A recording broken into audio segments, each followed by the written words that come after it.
Assalamu alaikum, dear my students. Today again we'll explain another new lesson in biology, grade 10 lessons. Now we'll study about nutrient cycles. Nutrient cycles. You know the meaning of nutrient from grade 9, even grade 7 we studied this meaning. It means anything we will put in our body to supply this body by nutrition. But the new concept we'll study today about nutrient cycles is what happen in our environment or our economy around us for balancing, to get balancing. So we'll study about these nutrient cycles and we will know that it's not one thing, it's complete cycles work together and complete each other role to give us balanced economy. As we can see in this picture, many cycles work together: water cycle, nitrogen cycle, carbon cycle, etc. So as we can see, if we have a look at this photo, we can detect many processes are happen and completed themselves together to give our economy the balanced case or balanced situation that will enable us to survive. So now we understand that around us many types of cycles we have, they are work together 24 hours in the day, as Allah subhanahu wa ta'ala said, وَقَدَرْنَا فَنِعْمَ الْقَادِرُونَ. So everything Allah made is working, actually is working much better than other work. It will not has any mistake. It will not have any mistake. The mistakes will be from ourselves, as we will explain later when we'll explain the lessons of pollution. So now let us concentrate in our cycles. How many cycles we have? Number 1, water cycle. Number 2, nitrogen cycle. Number 3, carbon cycle. Let us study them one by one. Let us go. Number 1, the water cycle.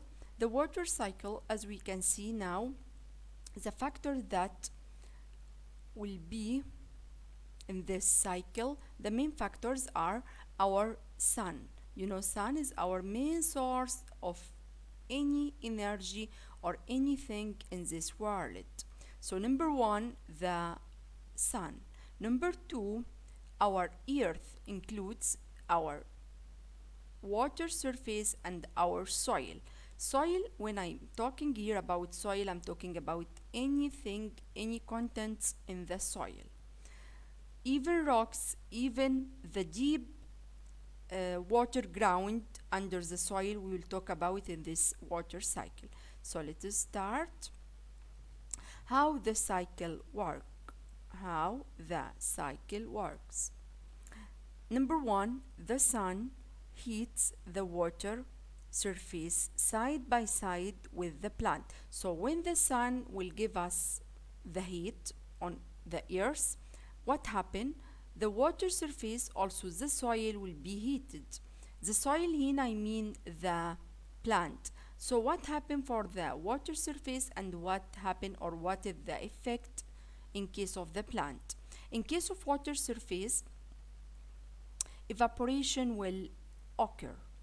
And in case of plant, transpiration process will happen.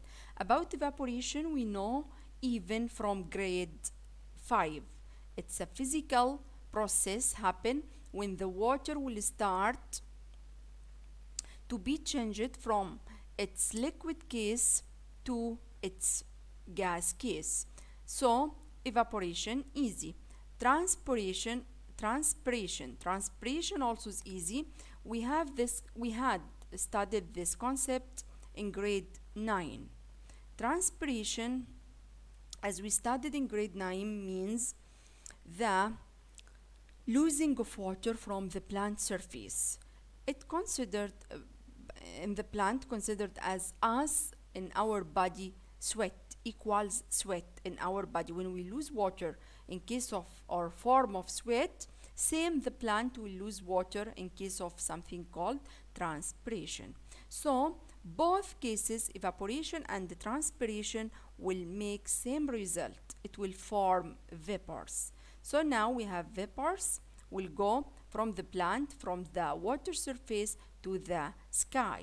These vapors will be collected together in the certain layer of the atmosphere.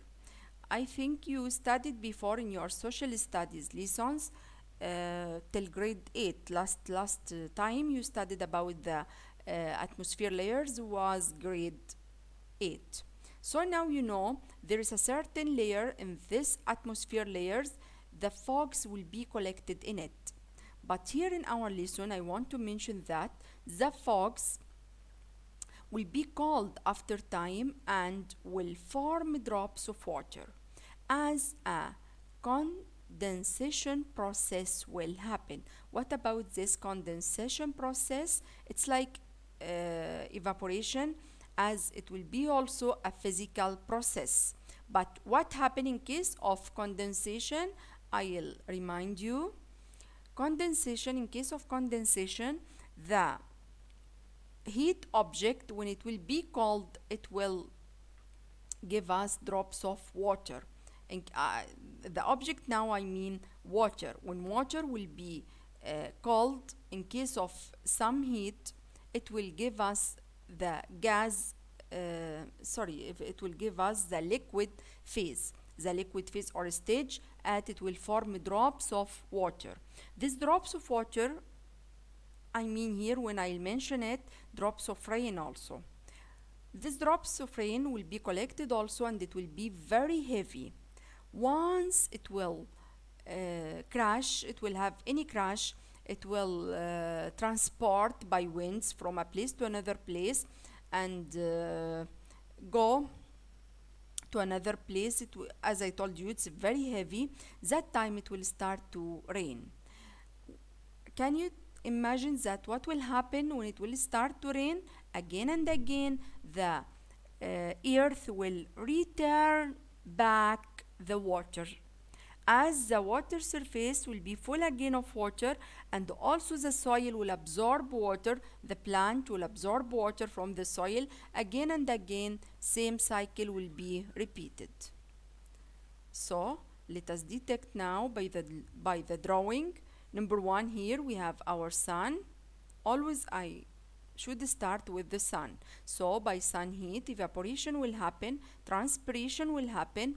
That time all will make vapors. This vapor will be collected as fogs in the sky or the atmosphere layer, as we mentioned before. That time it will start to form a fogs.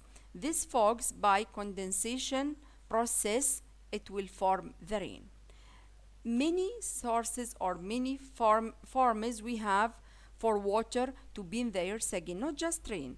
Sometimes it's drops of ice, sometimes it's many forms, not just the regular rain that we used to see. In the end, I hope, my dear students, you understood our lesson today and wish you best wishes. Also, I want to say thank you for IC teachers and especially also for our leader, Mr. Yunus Rahbi. See you and best wishes for all.